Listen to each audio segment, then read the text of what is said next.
folks, welcome back to Off-Road Stuff. I'm Mike. This is my good buddy Darren, aka Starman. Hey everybody. So first of all, before we go too far, don't forget, thumbs up, hit the like button, subscribe, hit the bell because we got more of these coming. I've been talking to some friends and everybody's on board. I got 4 or 5 guys lined up that want to do some of these little truck reviews, tell their story of their rigs, how they came about and what they do with them. So here we go, Darren. Tell us about your rig, year, make, model. 08 JK 4-door. Bought it brand new up at Ted Miles in the Atascadero. Had 100 miles on it. Wife and I went and picked it up.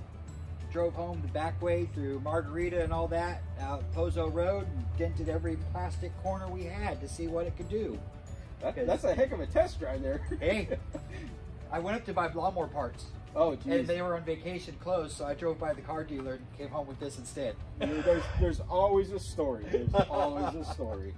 It was right on. So you looks like you got you a super winch up here with a synthetic line. Have you ever had to use it? I've used it a lot. Yeah. Not necessarily. I've had to use it on myself a couple times. I'll be honest. Hey, if you don't get stuck, you don't break something, you ain't wheeling hard enough. That's right. And if you're not using it for yourself, you're pulling someone else out of the way. So I just put this line on last year. Okay. My son gave it to me because his Jeep is down right now. So we put it on so we can go do the High Sierra Poker Run last year just so we had a new cable. I had to use it then to pull someone with another vehicle that shouldn't have been where we were. So there's that. And you got a couple rigid driving lights on the front. Those are always a plus. What about your bumper here? This is something that you don't see every day. Well, everything on the Jeep I got pretty much right when we picked it up. Okay. So from the bumpers to the suspension to the winch, everything on here is 10 years old. Right. And I don't give it a bath. I live on the coast. Hey, we keep it real here. Yeah. We don't have to polish her up or worry about shaving her hair, nothing. You know. Start going up underneath. We see the RAM for the Hydro Assist, Dynatrac front end. What model front end is that? That's the Pro Rock 44. 44, okay. I mean, it's got 513 gears in it, but I still only have the stock axle shafts at this point in time. That's open front diff? It's got electric locker. Electric locker. Because it is the, I use my Rubicon locker up front. Okay, nice. And then all Synergy suspension, steering. I have a new updated drag link I'm getting ready to put on. Like I've said, all these parts underneath here are for the most part 10 years old, except for the Hydro Assist and the front end. Nice. You know, we're rural here. That's it. As long as it functions, everything's fine. Exactly. So let's move upwards a little bit here. So it looks like you've got a AFE open element, kind of a cold air intake system on it. I see that you got your air chuck right here. So inside I'm seeing a compressor down in there. Yeah, that's an ORO. Okay. Off-road only. Right. One of their kits from back in when JK first started coming around with the 4 doors. That was one of their kits they put in there. So we got that going, and that's nice. Fills up my tires nice and quick. Air tools. Right. I had no issues. Good. Let's see. You got a reservoir in here. That's for your steering, right? Yeah, I have the PSC Hydro Assist. Okay. Yeah, I can see the you had to replace the power steering pump on this, right? The power steering pump and the steering box. We'll get a picture of that here in a minute when we move around. I see you have an S-Pod unit in here. We'll get some pictures of the controller that's inside in a little bit. Now I would say the Hydro Assist steering is pretty new, only a year old. Right. She had a little mishap downtown Pismo at the end of 2018, so that's okay. It happens. But she survived. Yeah. Not all damage happens in the field. Sometimes it's on the road. We gotta get around, but that's okay. So I can see your steering box in here. Yeah, that steering box was needed for the Hydro Assist. I have 1-finger steering now at like 6 pounds of air in the rocks. It is very awesome to have that. I also got the Fox shocks, which are very nice to have. I have no complaints with those. We just had to put a new track bar bracket reinforcement on there. My old one was worn out. Springs are 10 years old. Well, they look like it, but hey, as long as they still do their job, that's all that matters. I don't need shiny stuff. I need stuff to get me through the trail. Yes, sir. The inside here, but real quick, I noticed you got some nice rock guards on here, some sliders. Look like these things have seen some days. Look like they're holding up pretty good, though. These things are amazing. You can see by the scratches and the dents and the pushed up a bit. All right, so now we're looking at the cockpit here. You got your phone holder up there in the corner? No, I don't worry about phone when I'm going out and about. Okay. When I get in the hills, I turn off my phone. This is for my GPS unit. GPS, okay. Just so I can track what trails I'm on. If I'm out in the desert taking different roads, I have that going at all times. Right. That navigation is a plus. Some people just use their nav on their phone. That's why I kind of associated, but no, that's fine. What system are you using? It's a Garmin GP64. Okay. Just a little handheld unit. Good for walking and hiking. Right. And portable. Great. Now I'm looking down here at your shifters. So tell us what's going on right here. So that was part of the 2018 excursion there my wife was on. We were able to pick up this 4-speed transfer case from Atlas Adapters. We've got our rear, front, and basically high-low gear drive type. Okay. So that's a like a Ruby crawler. Right, so it's a gear reduction, a planetary gear setup. Correct. So it gives you an extra, basically an extra low gear for the most part. So when I'm cruising on the beach, I usually just put this in low and go. Okay. In two-wheel drive with this in low, and I'm super, I can walk around it.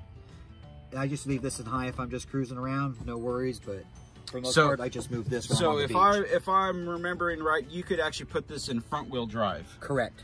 Right, so that's cool. Now here's the other half of the S-Pod unit that we talked about earlier.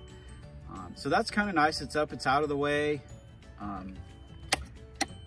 So what do you have hooked up to those? This goes to the air compressor. Okay. This goes to the lights on the front. Okay. Another set of lights, and then the rest are empty right now. Oh, okay. So you got room for growth. I got lots of room for growth. Okay. What's that, your air pressure gauge? Air pressure gauge. You can just turn the light on there. When that starts pumping, it fills up. Right. Okay. Old Alpine stereo. Right. Now, what about communications?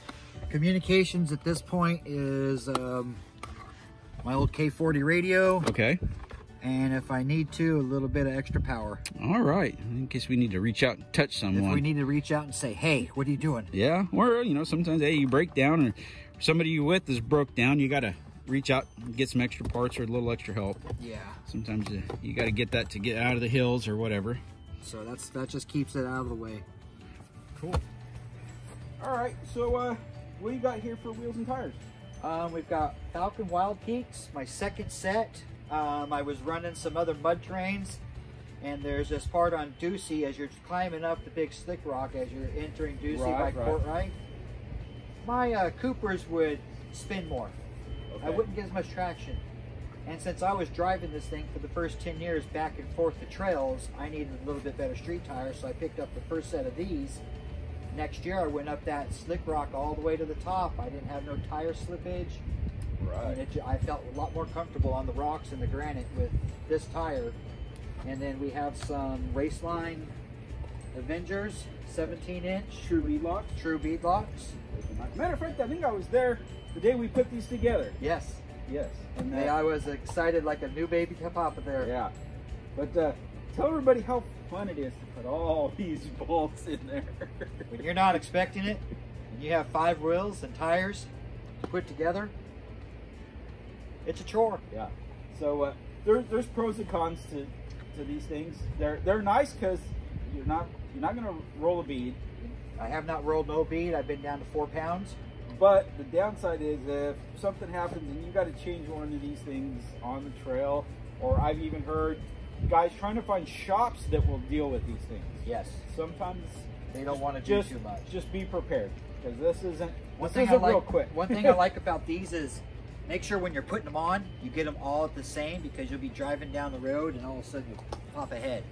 Right. The good thing is the backside, these take a screwdriver, pound out the back side, just unthread that bolt. Right, so it's like an insert style in here versus having it machined into the actual wheel. And then you're pretty much screwed. Right.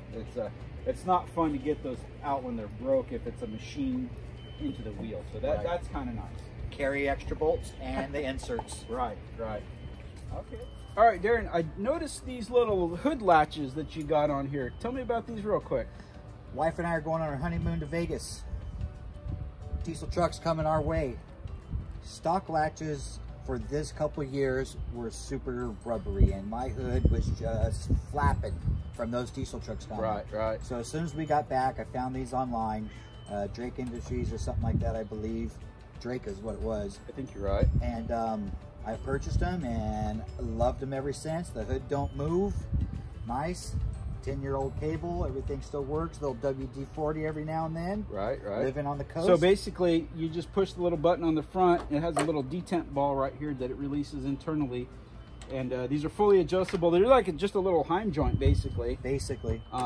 Yeah, and I know you're talking about the old kind of a cam style rubber latch, I believe is what they come with from the factory. Yeah. And yeah, anybody out there with one of these things will tell you about the hood flutter.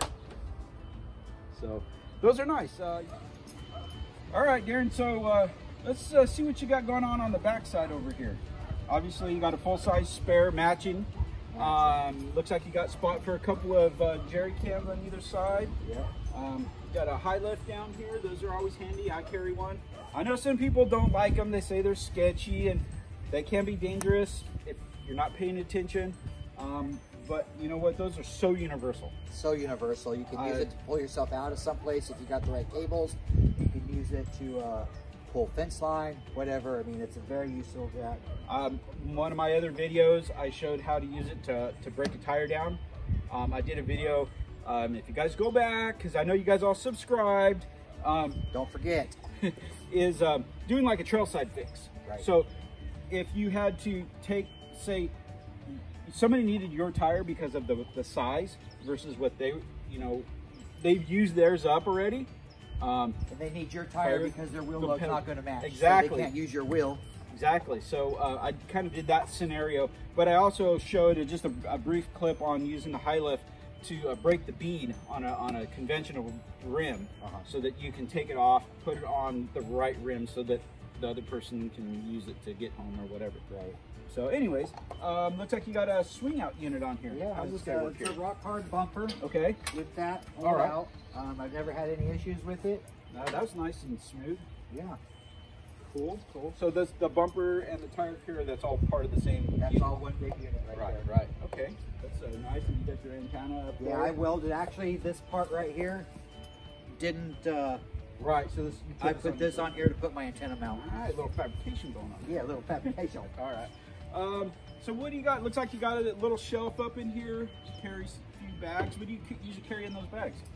This one here is all my toe straps and shackles. That's all tools over there. Okay. I built this rack 10 years ago out of extra metal, just because, and it does good. All right. You got air hose up in there. Air hose there. Still dirty from the last trip I went on.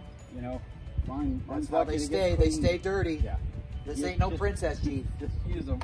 Got a fire extinguisher up there. Yeah. All right. This plug here is for my Engel refrigerator. Oh, so you do. You have a little portable fridge freezer. The Engel I really enjoy.